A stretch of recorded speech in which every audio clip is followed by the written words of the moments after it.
ఆంధ్రప్రదేశ్ ప్రభుత్వం జగన్మోహన్ రెడ్డి భావ ప్రకటన స్వేచ్ఛను హరించే ప్రయత్నం అయితే చేస్తూ ఉన్నారు. మీడియా గొంతు నొక్కేసేటువంటి ప్రయత్నం జరుగుతూ ఉంది. ఆంధ్రప్రదేశ్లో ఉన్నటువంటి జగన్మోహన్ రెడ్డి పాలన గురించి, ఆయన విధి విధానాల గురించి, ఆయన వైఖరి గురించి ఎన్నో అనాలిసిస్ వీడియోస్ చేస్తున్నారు ప్రముఖ సీనియర్ జర్నలిస్ట్ సిఎస్ రావు గారు. సిఎస్ రావు గారు ఆంధ్రప్రదేశ్లో అసలు ప్రస్తుతం పరిస్థితి ఎలా ఉంది, అసలు జగన్మోహన్ రెడ్డి పరిపాలన ఏ రకంగా ఉంది, అక్కడ ప్రజలకు ఎటువంటి అన్యాయం జరుగుతుంది, అసలు ప్రభుత్వ పథకాలు ఎలా ఉన్నాయి, ఇలా రకరకాల అంశాల మీద తనదైన శైలిలో విశ్లేషణ చేస్తున్న నేపథ్యంలో రీసెంట్గా ఒక వీడియో చేయాల్సి వచ్చింది. ఆ వీడియో చేసిన నెపానికి ఈరోజు 41A కింద నోటీసులు ఇవ్వడానికి ఆయనకి పోలీసులు అంటే కడప జిల్లా నుంచి హైదరాబాద్కి చేరుకొని హైదరాబాద్లో తెలంగాణ పోలీసుల సహాయ సహకారాలు లేకుండానే ఇంటికొచ్చి ఇంటి దగ్గర వారిని భయభ్రాంతులకు గురి చేసేలాగా వీళ్ళు ప్రవర్తించారు. అసలు ఏం జరిగింది అనే విషయాలకు సంబంధించి మనతో మాట్లాడేందుకు ప్రముఖ సీనియర్ రిపోర్టర్, ప్రముఖ రాజకీయ విశ్లేషకులు సిఎస్ రావు గారు మనతో ఉన్నారు. అసలు ఏం జరిగిందనే అంశాల గురించి సార్ మాటల్లోనే తెలుసుకుందాం. సార్ హాయ్ సార్, ఏంటి సార్ అసలు ఏం జరిగింది? మనం రోజు జగన్మోహన్ రెడ్డి ప్రభుత్వం గురించి, ఆయన విధి విధానాల గురించి, ఆయన చేస్తున్నటువంటి అరాచకాల గురించి, అలాగే ఆయన పాలనలో ఎంతోమంది జరిగినటువంటి అన్యాయాల గురించి, పథకాల గురించి, రకరకాల అంశాల గురించి మనం రోజు వీడియోలు చేస్తూనే ఉన్నాం, విశ్లేషణ చేస్తూ ఉన్నాం. కొన్ని ఆయనకి మీరు సపోర్టుగా చెప్పారు, జరుగుతున్నటువంటి వాస్తవాలను బయటికి తీసుకొచ్చేటువంటి ప్రయత్నం మీరు చేశారు. ఈ నేపథ్యంలో అసలు ఏంటి, పోలీసులు మీ దగ్గరికి ఎందుకు రావాల్సి వచ్చింది? 41A కింద మీకు నోటీసులు ఇవ్వాల్సిన అవసరం ఎందుకు వచ్చింది? అసలు మీ ఇంటికి పోలీసులు వచ్చి ఏం చేశారంటే ఏం చెప్తారు సార్? సో వాళ్ళ ఉదయం వాళ్ళు వచ్చి ఏం చేశారు అనే దాన్ని మనం చెప్పుకునే పోయే ముందు ఇంట్రడక్షన్లో చెప్పావు, భయం, వాళ్ళు భయపెట్టేటువంటి ప్రయత్నం చేస్తున్నారని. సో ఇలాంటి వాళ్ళకి భయపడితే కనుక ఇంత దూరం రాను నేను. 26 years నా జర్నలిజం కెరీర్ 3 దశాబ్దాల ఆల్మోస్ట్. ఇక్కడ ఈ కొన్ని ప్రయాణాలు చాలా హార్డ్ ప్రయాణాలు కూడా చేశాను నేను. 2 times నా మీద అత్యాయత్నం ప్రయత్నం చేశారు గుంటూరులో. కావాలంటే ఇప్పుడు నా దగ్గరికి వచ్చిన పోలీసులు, నోటీసులు ఇవ్వడానికి వచ్చినటువంటి పోలీసులు కూడా ఎంక్వైరీ చేసుకోవచ్చు. గుంటూరుకి వెళ్ళి, నేను గుంటూరులో ఒక ప్రముఖ పత్రికలో పనిచేసేటప్పుడు 2 సార్లు అత్యాయత్నం ఎందుకు జరిగింది అనేది తెలుసుకుంటే నేను సమాజం కోసం ఎంత సాహసానికి అయినా దిగుతాను అనేది వాళ్ళకి స్పష్టత వస్తుంది. 1. 2, జగన్మోహన్ రెడ్డికి అనుకూలమా వ్యతిరేకమా, చంద్రబాబు నాయుడుకి అనుకూలమా వ్యతిరేకమా అనేది అసలు నా మైండ్లో ఉండదు. సమాజానికి వీళ్ళు ఏం చేస్తున్నారు, ఏం చేస్తామని చెప్పారు, ఏం చేస్తున్నారు, ఇదే ఉంటుంది అంతే తప్ప మైండ్లో ఎప్పుడు కూడా ఒక వ్యక్తిని చూసి లేకపోతే వ్యక్తి మీద ద్వేషం ఇది ఉండదు. ఇంకొకటి ఆశ్చర్యకరమైన విషయం నేను చెప్తాను. 2019 ఎన్నికలకు ముందు జగన్మోహన్ రెడ్డి 2018లో పాదయాత్రకి వెళ్ళేటప్పుడు సీనియర్ జర్నలిస్ట్ని ఛానల్స్ హెడ్ని పిలిచారు. నేను ఒక ఛానల్కి అప్పుడు హెడ్గా ఉన్నాను. నన్ను కూడా ఆహ్వానిస్తే నేను వెళ్ళాను. నేను వెళ్ళి ఆయనతో ఆల్మోస్ట్ జగన్మోహన్ రెడ్డి తోటి 1.5 hour ఇంటరాక్ట్ అయ్యాం మేము. ఆ 1.5 hourలో కూడా నాతోటి ఎక్కువ ఆయన మాట్లాడాడు. ఆ రోజు నేను అనుకున్నాను, ఆయన చెప్పిన మాటలు ఈ మొత్తం కుళ్ళిపోయినటువంటి సమాజాన్ని, కుళ్ళిపోయినటువంటి రాజకీయాన్ని, వ్యవస్థల్ని నేను మొత్తంగా గాడిలో పెట్టాలి, నా లక్ష్యం అదేను, అందుకే అన్నా మీ అందరి సపోర్ట్ కావాలి అని చెప్పి ఆయన తనదైనటువంటి శైలిలో చెప్పినప్పుడు నేను రియల్గా ఫీల్ అయ్యింది. ఏం ఫీల్ అయ్యాను అనేది నేను చెప్పడం కాదు, నా కొలీగ్ మహా టీవీలో అజిత ఉంది, నా కొలీగ్. ఆ రోజు నేనేం చెప్పాను ఆ అమ్మాయి కంటే, వీళ్ళు ఎవరైతే పోలీసులు వచ్చారో, లేదంటే ఎవరైతే సందీప్ రెడ్డి అనే అతను నా మీద రెక్కీ చేసి నా ఇంటికి పోలీసులు నేరుగా వచ్చేలా చేశాడో, ఆ సందీప్ రెడ్డి పోయి అజిత దగ్గర ఇంటర్వ్యూ తీసుకోవచ్చు. అంటే నేను వన్ సైడా లేకపోతే సమాజం సైడా అనేది స్పష్టత రావాలంటే ఆ సందీప్ రెడ్డి అనే అతను, నేను మాట్లాడాను, ఆ అజిత అనేటువంటి జర్నలిస్ట్ ఉన్నారు, సాక్షిలో కూడా పనిచేసింది అమ్మాయి, సాక్షిలో కూడా పనిచేసింది నా కొలీగు. ఆ రోజు జగన్మోహన్ రెడ్డి తోటి ఇంటరాక్ట్ అయిన తర్వాత నేను ఏమన్నాను సమాజం కోసం అనేది ఆ అమ్మాయిని అడిగితే, ఆమెతో ఏమన్నాను నేను రివీల్ చేయను. ఆమె దగ్గరికి పోతే ఈ సాహసం చేసేటువంటి ఈ సందీప్ రెడ్డి అనేటువంటి అసలు ఎవరు సార్ సందీప్ రెడ్డి వ్యక్తి? అసలు ఎవరు ఈ సందీప్ రెడ్డి? ఆయన మీ మీద రెక్కి పెట్టడానికి కారణం ఏంటి సార్? అసలు ఇప్పుడు సందీప్ రెడ్డి అనే అతని మీద నేను అనుమానం వ్యక్తం చేస్తూ కేసు పెట్టచ్చు, ఉమ్, కానీ నేను అతనిలాగా నేను చేతగాని వాళ్ళలాగా నేను చెయ్యను. ఎందుకంటే నేను జర్నలిస్ట్, నేను సమాజం కోసం ఆలోచిస్తా. ఈ సందీప్ రెడ్డా లేకపోతే ఇంకొక రెడ్డి అని నేను ఆలోచించను. ఈ నాకున్న ఇన్ఫర్మేషన్ ప్రకారం ఇవాళ మార్నింగ్ వచ్చినటువంటి సమాచారం వరకు అసలు వితౌట్ నా ఇంటికి వచ్చేసి, నా అపార్ట్మెంట్కి వచ్చేసి, నేను రెంట్కుంటున్నటువంటి అపార్ట్మెంట్కి వచ్చేసి నేరుగా కారు వచ్చేసి అసలు వాచ్మెన్ కూడా తెలియకుండా, వాచ్మెన్ అడగకుండా, వాచ్మెన్ ఎవరు సార్ మీరు అంటే లోపలికి వచ్చి కార్ పార్కింగ్ చేసేసి మీరు ఎవరు సార్ అంటే నేను సిఎస్ రావు దగ్గర 1503కి వెళ్ళిపోవాలి మేము అని చెప్పారు. అంటే దీని వెనక ఎంత రెక్కి జరిగి ఉండాలి? అసలు మీ ఇంటి అడ్రస్ కానీ అసలు మీరు అక్కడ ఉంటున్నారనే సమాచారం ఎవరు ఇచ్చారు సార్ అసలు? అదే ఇప్పుడు నేరుగా 503కి వచ్చారంటే సరే, ఒకవేళ మొబైల్ ట్రేస్ అవుట్ చేసి ఒకవేళ వచ్చినా కానీ ఆ లొకేషన్ చూపిస్తుంది. బట్ 503 ఫ్లాట్ నెంబర్ అనేది ఎలా తెలుస్తుంది అని అంటే ఖచ్చితంగా దీని వెనక రెక్కి జరిగి ఉంటుంది అని చెప్పి ఒక అనుమానం కలిగింది. ఎగ్జాక్ట్లీ.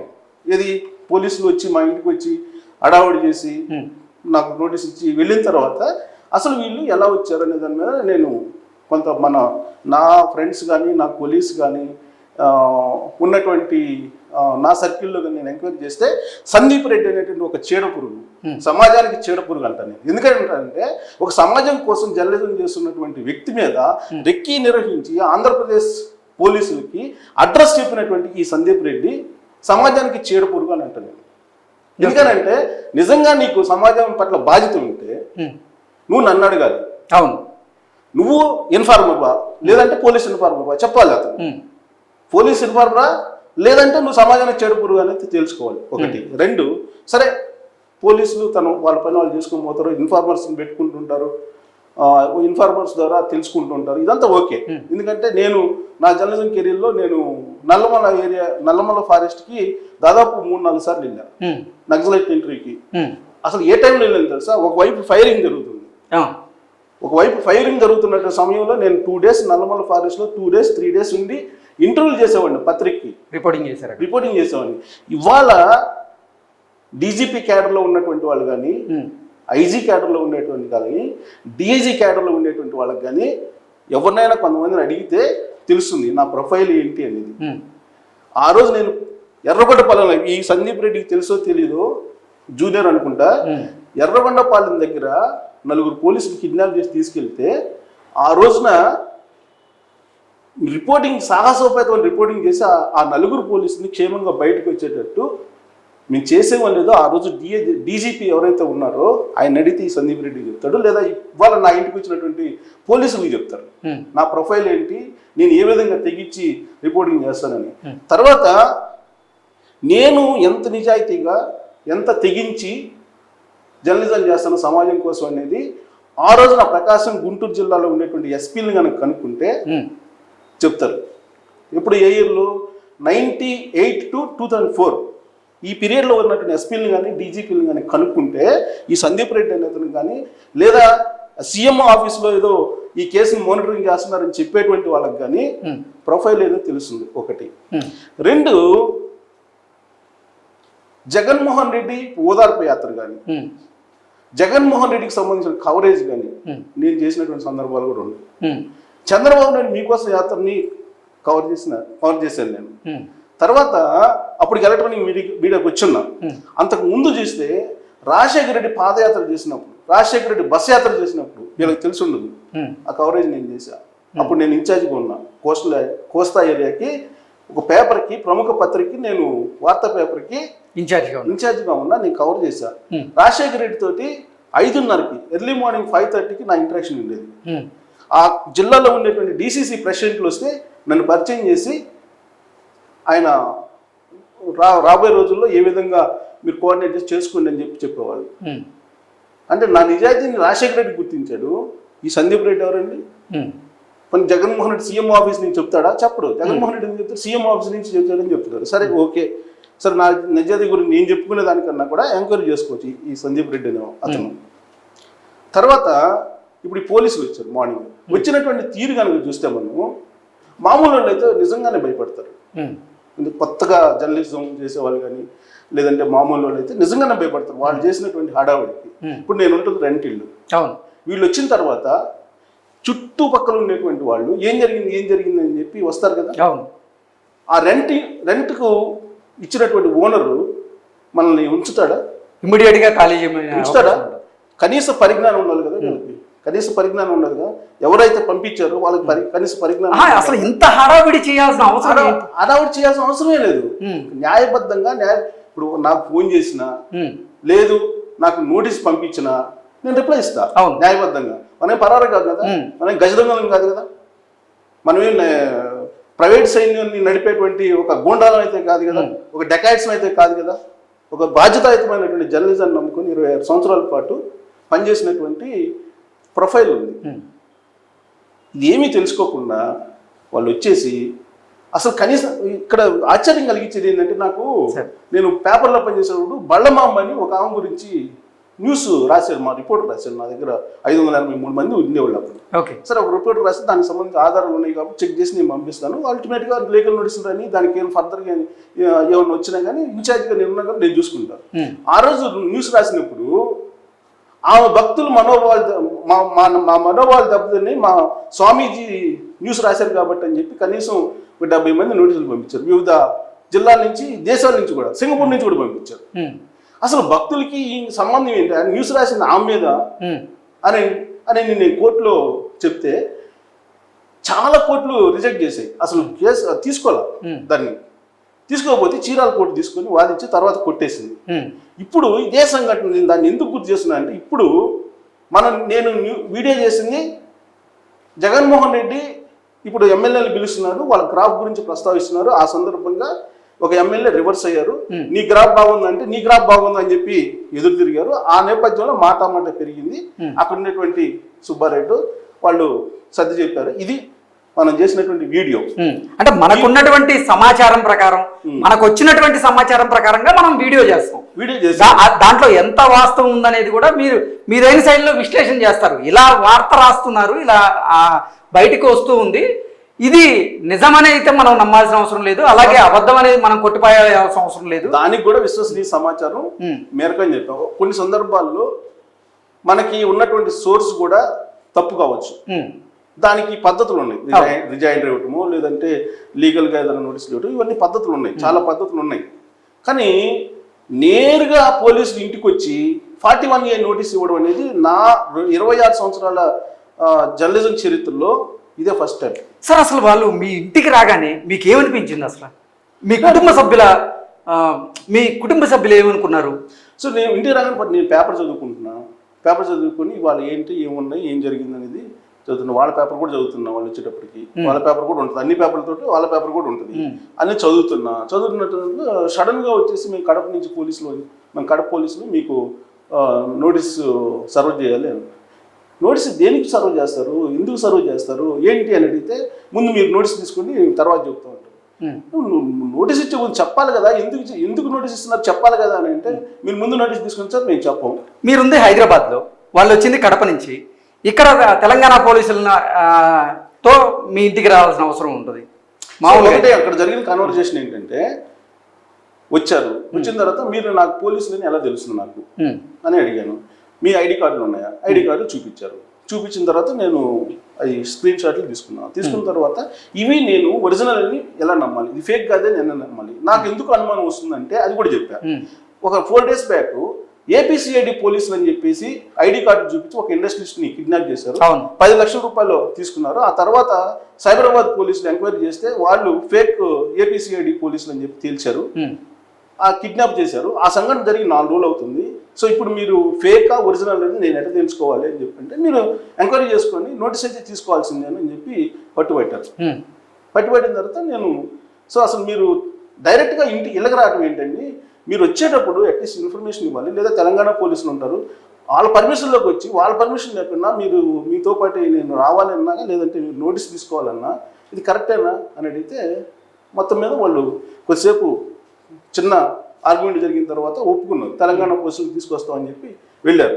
వెళ్తూ కొంతమంది పోలీసుల్ని కింద నాకు ఒక కానిస్టేబుల్ ఇద్దరు కాపులో పెట్టారు, నేను ఎక్కడికన్నా పారిపోతానే ఉన్నాను విచిత్రంగా. సో ఈ అడవుడు చూసి చుట్టుపక్కల జనం అంతా వచ్చారు.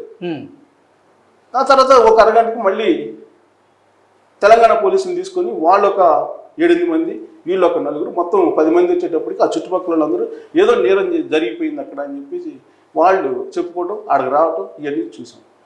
సో వచ్చిన తర్వాత అసలు వాళ్ళు ఏం చేశారనేది మనం వీడియో చూద్దాం. Okay sir. అంటే రావడం వాళ్ళు ఏం చేశారు.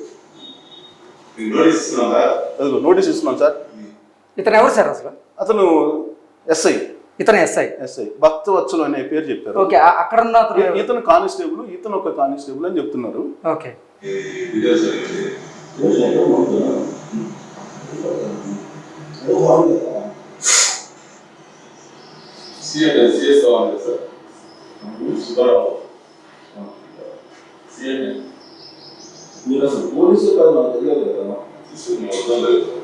కామన్గా ఎవరికైనా వచ్చే డౌట్ అది.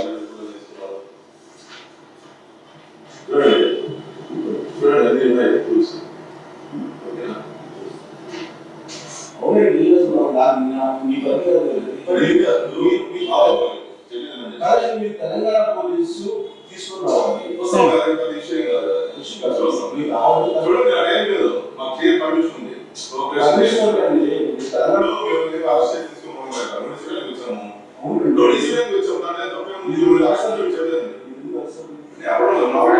పెద్దగా మాట్లాడుతుంది.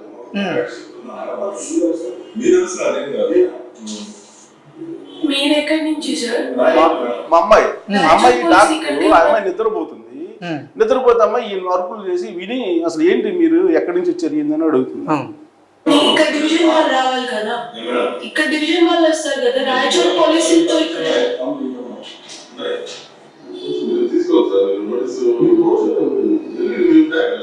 వీడియో చేస్తున్నాడు. నా ఇల్లుని వీడియో తీసే అధికారం ఇతనికి ఎక్కడ ఉంది? వీడియో చేస్తున్నాడు. అక్కడ మనం క్లియర్ గా చూడొచ్చు. క్లియర్ గా ఇంటిని వీడియో. మా అమ్మాయి ఉంది అక్కడ, మా పాప, మా మిస్సెస్ పక్కన ఉంది. అంత పొద్దున్నే వస్తే అందరూ రెడీ అయ్యి కూడా ఉంటాం. మా పాప అక్కడ ఉంది, మా మిస్సెస్ ఎక్కడ ఉంది, వీడియో చేస్తున్నాడు. చూ వీడియో చేస్తున్నాడు. నా ఇల్లుని వీడియో చేసే హక్కు వాళ్ళకి ఎక్కడ ఉంది అసలు? నేను తెలంగాణ పోలీసుని తీసుకున్నానంటే వెళ్తున్నాడు. తెలంగాణ పోలీసుని తీసుకున్నామని చెప్తే వెళ్తున్నారు. వెళ్తూ ఉన్నారు చూడండి.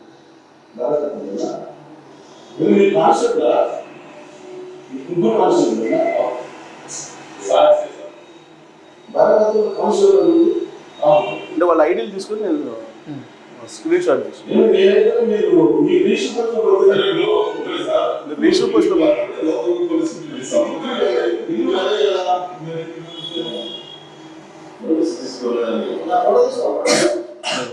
ఆ తర్వాత మళ్ళీ తెలంగాణ పోలీసుని తీసుకుని వచ్చారు. తెలంగాణ పోలీసుని తీసుకొచ్చి మా అమ్మాయి అడుగుతుంది, మీరు అసలు నోటీస్ ఏంటి, ఏం దీని గురించి? అది ఆడనాటి పోలీస్ స్టేషన్కి వస్తే నేను చూపిస్తాను అంటున్నాడు. ఓకే. నేను అప్పుడు వీళ్ళు వచ్చేటప్పటికి నేను బెడ్రూమ్లో ఒక ఎమ్మెల్యేతో మాట్లాడుతున్నా. ఈ లోపు వస్తే మా అమ్మాయికి ఏంటి మీ వీడియో పోలీస్ స్టేషన్ ద్వారా చూపిస్తాను అంటున్నాడు. అంటే పోలీస్ స్టేషన్కి వస్తే చూపిస్తా అని మా పాపతో అంటారు. మీరు లేని టైంలో మీ కుటుంబ సభ్యులను భయభ్రాంతులకు గురి చేసే ప్రయత్నం ఏమైనా జరిగింది? భయభ్రాంతులకు కాదు కానీ కొంచెం వాళ్ళు ఏదో భయపెట్టాలి అనేటువంటి ప్రయత్నం చేశారు. మేము డిసోబే చేయట్లేదు, మేము తీసుకుంటాము. మీరు పోలీస్ యూనిఫామ్ లో రావాలి కదా, మీరు రాయచూర్ పోలీసులను మేమేలా నమ్మాలి? అది ఇంకొక మిగతా పేపర్స్ ఏమో ఇవ్వండి నాకు. అంటే పేపర్ ఇవ్వండి, మేము స్క్రీన్ షాట్ తీసుకుంటాం, మేము అంటే అప్పటికే నేను ఒక ఎమ్మెల్యేతో మాట్లాడిన తర్వాత కొద్దిగా కూల్ అయ్యారు. ఓకే. లేదంటే భయపించేసి ఏదో చేయాలనేటువంటి మీరు చెప్పినట్టుగా పేపర్లు అన్నీ ఉంటాయి వాళ్ళ పేపర్. అంటే నేను లోపల బెడ్రూమ్ లో మాట్లాడుతున్నా, మీరు తీసుకున్నానే మా అమ్మాయిని ప్రెజర్ చేస్తున్నాడు. ఓకే. మీరు తీసుకుని నేను ఎందుకు తీసుకున్నాను అంటాడు.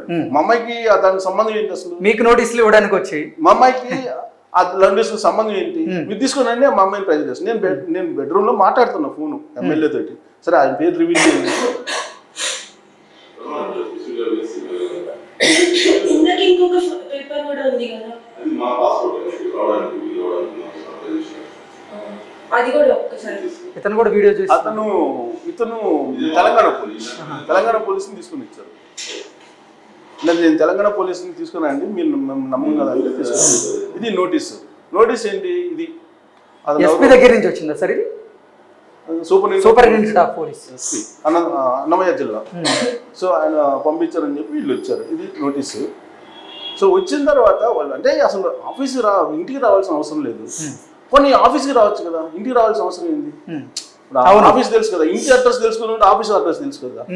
ఇంకొకటి అసలు మనం ఒక సంస్థలో పనిచేస్తున్నాం, ఆ సంస్థను రిప్రజెంట్ చేస్తూ అసలు సొసైటీ ఏం జరుగుతుంది, సొసైటీలో జరిగేటువంటి చర్యల గురించే మనం వీడియోలు చేస్తూ వచ్చు. వాళ్ళు ఏదో హిడెన్ ఎజెండా భయపించాలనో లేదంటే ఏదో చేయాలనే తప్పితే ఇప్పుడు నిజంగా ఆఫీస్కి రావచ్చు కదా, ఇల్లుకి రావడం ఏంటి, అదే ఇల్లుకి వచ్చేటువంటి పద్ధతి ఏంటి అసలు నాకు అర్థం కావట్లేదు వాళ్ళకు అయితే. అసలు మరి పోలీసుల మీద నాకైతే గౌరవం ఉంది, ఎందుకంటే నాకు అనేక సందర్భాల్లో పోలీసులు సెక్యూరిటీ మనం ఏ సంస్థలో పనిచేస్తున్నామో కూడా వాళ్ళకి క్లారిటీ ఉంది. సంస్థ పేరు కొట్టినా అడ్రస్ వస్తుంది, కానీ ఇంటికి వచ్చి అంటే నాకు తెలిసి అయితే మిమ్మల్ని భయభ్రాంతులకు గురి చేయాలనే ఒక ఉద్దేశంతో ఇంటికి వచ్చినట్లుగా అనిపిస్తుంది సార్. ప్రయత్నం అయితే అదే, వాళ్ళ ప్రయత్నం అదే కనిపిస్తుంది నాకైతే. ఇప్పుడు ఆఫీస్కి రావాలి, ఇక్కడ అంటే చాలా మంది రిపోర్టర్లు ఉన్నారు, మన స్టాఫ్ అంతా ఉంటారు కాబట్టి అందరూ ఇక్కడ అడ్డుపడేది ఏముంటుంది, ఇప్పుడు నోటీస్ ఇస్తారు తీసుకుంటాం. బట్ ఇప్పుడు ఒక మాట మాట్లాడేటప్పుడైనా ఒక పని చేసేటప్పుడైనా దానికి సమయం సందర్భం ఉంటుంది. ఇప్పుడు దానికి మన సంస్థ పేరు తెలుసు, వైల్డ్ వోల్ఫ్ తెలుసు, దాని అడ్రస్ తోటే కదా నువ్వు నోటీస్ ఇచ్చింది. ఆఫీస్కి రా, నేను ఎక్కడ ఆఫీస్కి వస్తున్నాను తెలుసు, ఇంటి అడ్రస్ ని కనుక్కున్న వాళ్ళు ఆఫీస్ అడ్రస్ తెలుసుకోలేరా? అంటే దాని హిడెన్ అజెండా ఏంటి అంటే మీరు ముందు పోయి కొంచెం భయపించరండి, ఎక్కడ ఎవరు భయపడతారు. సార్ ఇంకొకటి సార్, అసలు 41A కింద నోటీస్ ఇవ్వడానికి వచ్చారా, లేదంటే అసలు అరెస్ట్ చేయడానికో లేకపోతే 3rd డిగ్రీ ప్రయోగించడానికో వచ్చారా అంటే ఏం చెప్తారు సార్? మీకు ఏమనిపించింది? అంటే నాకు 3rd డిగ్రీ అలాంటి ఏమి అనిపించలేదు, కానీ వాళ్ళు చూసి నోటీస్ ఇచ్చి వెళ్తారు అనుకున్నాను. ఒకవేళ కనుక నేను నోటీస్ రిసీవ్ చేసుకొని తర్వాత నేను కొంచెం మన వాళ్ళు అందరు రావటం, అడ్వకేట్స్ ఇన్వాల్వ్ కావడం తోటి వెళ్ళారు అనుకుంటున్నాను. లేదంటే ఫర్దర్గా ఏదన్నా మరి అరెస్ట్ అంటే ఆ సెక్షన్ బట్టి అరెస్ట్ అయితే ఉండదు. నోటీస్ ఇచ్చి అంటే వాళ్ళ ఇంటెన్షన్ నాకేమర్థమైందంటే ఏదో కట్టడి చేయాలి, ఏదో కొంచెం హైరాణ చేయాలి, ఏదో భయపెట్టాలి, భయభ్రాంతులకు గురైతే నెక్స్ట్ నుంచి అసలు అంటే ఆంధ్రప్రదేశ్ ప్రభుత్వానికి సంబంధించినటువంటి విషయాల మీద మనం అనాలిసిస్ చేయకుండా ఉండే విధంగా వాళ్ళు ప్రయత్నం చేస్తారు. ఈ ప్రయత్నం ఎక్కడి నుంచి వచ్చిందంటే సీఎం ఆఫీస్ నుంచి వచ్చిందని చెప్పి చెప్తున్నారు. సో చెప్తున్నప్పుడు అంటే వాళ్ళు అఫీషియల్గా చెప్పకపోయినా మనకున్న సమాచారం, మళ్ళీ రేపు మీరు చెప్పారని చెప్పి వాళ్ళ మీద కూడా నోటీసులు ఇచ్చే అవకాశం ఉంది. ఇప్పుడు ఎందుకంటే పోలీసులు జీవితాలు ఏంటని నాకు తెలుసు, నేను దగ్గర నుంచి చూశాను. వాళ్ళ జీవితాలు ఏంటి, వాళ్ళు పడే ఇబ్బందులు ఏంటి, వాళ్ళు పడేటువంటి ప్రెషర్స్ ఏంటి నాకు తెలుసు. సో ఇప్పుడు వాళ్ళు రావటం, ఇంటికి రావడం అనేది ఒకటి నేనైతే అభ్యంతరంగా ఉంది, నాకైతే అభ్యంతరంగా ఉంది. ఎందుకంటే మనం పారిపోయేవాళ్ళం కాదు, ఆఫీస్కి వస్తాం, డైలీ ఆఫీస్ రావచ్చు. ఇంటికి వచ్చిన తర్వాత వాళ్ళు బిహేవ్ చేసినటువంటి బిహేవియర్ ఏదైతే ఉందో అది అబ్జెక్షన్. ఇంట్లో లేడీస్ ఉన్నారు, తర్వాత ఈయన షూట్ చేస్తున్నారు, నా ఇల్లు షూట్ చేసే అధికారం అతనికి ఎక్కడ ఉంది, ఇది సెకండ్ అబ్జెక్షన్. 3rd అబ్జెక్షన్ ఏంటంటే నువ్వు వచ్చిన తర్వాత అప్పుడు నేను రిజెక్ట్ చేస్తే అప్పుడు తెలంగాణ పోలీసు తీసుకొచ్చావు కదా, తెలంగాణ పోలీసు ముందే తీసుకురావచ్చు. ఇంటికి రావడం అనేది రాంగ్. అది ఫస్ట్ ఆఫ్ ఆల్ ఆఫీస్కి రావాల్సిన పోలీసులు ఎవరైనా సరే హుందాగా వ్యవహరించాలి, దానికి ఒక గౌరవం ఉండాలంటే ఇప్పుడు సజ్జల రామకృష్ణారెడ్డి ఉన్నారు, సజ్జల రామకృష్ణారెడ్డి జర్నలిస్టే కదా, కనీసం ఆయనకన్నా తెలియదు, సలహాదారు కదా ఆయనకన్నా తెలియాలి కదా. ఇంకోటి ఏంటంటే జర్నలిస్టులను కట్టడి చేసి నువ్వు చేసేటువంటి ప్రజా వ్యతిరేక కార్యక్రమాలు దాచిపెడదాం అనుకుంటే అత్యంత ఘోరమైనటువంటి ఫలితాలను ఎదుర్కొంటారనేది గత ప్రభుత్వాల చరిత్ర, గత ఎన్నికల చరిత్ర చెప్తోంది. కావాలంటే నువ్వు చూసుకోవచ్చు. ఇవాళ తెలంగాణలో బీఆర్ఎస్ పార్టీ ఓడిపోయిందంటే కేవలం మీడియాని అణిచివేయటం ప్రధానమైనటువంటి కారణం. కాబట్టి మీడియాని అణిచివేసినందువల్ల లేదంటే ఒకరిద్దరు జర్నలిస్టులు నోరు మూపించిన ప్రయత్నం చేసినందువల్ల నష్టపోయేది జర్నలిస్టులు కాదు, నష్టపోయేది ఆ పార్టీ, ఆ ప్రభుత్వం నష్టపోతుంది, సమాజం నష్టపోతుంది. కాబట్టి సమాజం కోసం పనిచేస్తామని చెప్పుకునేటువంటి వాళ్ళకి మళ్ళీ ముందు మాకు నోటీస్ తీసుకుంటే మీరు తర్వాత ఎవరు ఫైల్ చేశారో వాళ్ళు డీటెయిల్స్ చెప్తామని అంటారు. సో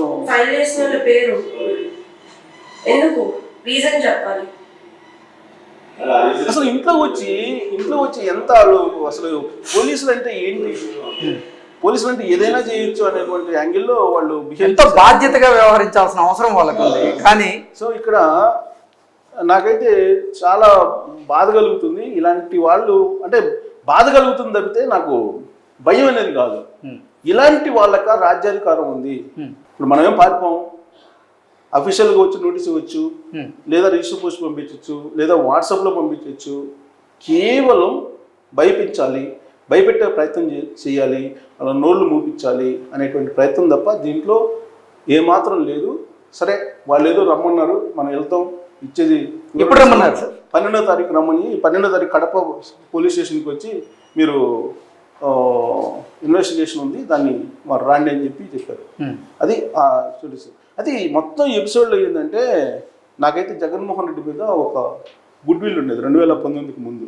2019 తర్వాత సన్నగిలుతూ వచ్చింది ఆయన చేసేటువంటి పరిపాలన తీరు, ఆయన వ్యవహారం మొత్తం కూడా.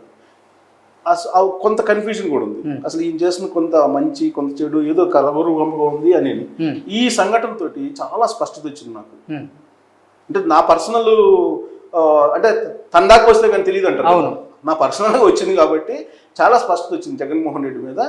నేను ఆ ప్రభుత్వానికి చెప్పేది ఒకటే, సీనియర్ జర్నలిస్ట్గా, మీరు మీడియాను మూపించేటువంటి ప్రయత్నం చేసే కొద్దీ బాల్ కొడితే ఎంత ఎగురుతుందో అంతే ఎత్తున ఎగురుతుంది. ఇవాళ సిఎస్ రావుని నోరు మూపించి భయపించే ప్రయత్నం చేయొచ్చు, 100 మంది సిఎస్ రావులు వస్తారు, 100 మంది వస్తారు. జర్నలిస్టుని ఎవ్వరు చంపలేరు, జర్నలిస్టుని ఎవ్వరు చంపలేరు. సుబ్బారావు నోరు మూపించినందువల్ల లేదా సిఎస్ రావు నోరు మూపించినందువల్ల 100 మంది 1000 మంది తయారవుతారు. అది గుర్తుపెట్టుకోవాలి ఈ ప్రభుత్వం. అది నేను ఫైనల్గా వాళ్ళు చెప్పేది. Okay sir. సో ఈ సందీప్ రెడ్డికి కూడా నేను అదే చెప్తున్నా, నువ్వు చీడపురుగుగా ఉండదలుచుకున్నావా, సమాజానికి మేలు చేసేటువంటి ఒక పౌరుడిగా బతకాలనుకున్నావా, లేదు నేను చీడపురుగులాగానే ఉంటానని చెప్తే అది అతని విజ్ఞతకు వదిలిపెట్టాలి. Okay okay sir, thank you so much.